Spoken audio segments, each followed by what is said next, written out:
അതെ അല്ലാതെ തന്നെ ഇറങ്ങാൻ വൈകിക്കണം. ഇനിയും വൈകി കഴിഞ്ഞാൽ ഫ്ലൈറ്റ് മിസ്സാവട്ടോ. ഇതെന്താ എന്റെ കുട്ടിയൊപ്പം പോവാത്തത്? ഓനിക്കേ നല്ല ശമ്പളമുള്ള പണിയെന്നാ ഞാൻ കേട്ടത്. ഇച്ചാണെങ്കിലെ കൂട്ടത്തെ ഒരാള് രക്ഷപ്പെടുക എന്ന് പറയുമ്പോഴേ ചെന്താ വെച്ചൊരു പ്രടച്ചിലാണ് ഉള്ളിൽ.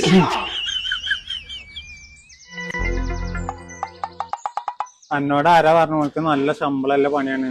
എന്റെ ചങ്ങായി പറഞ്ഞോട്.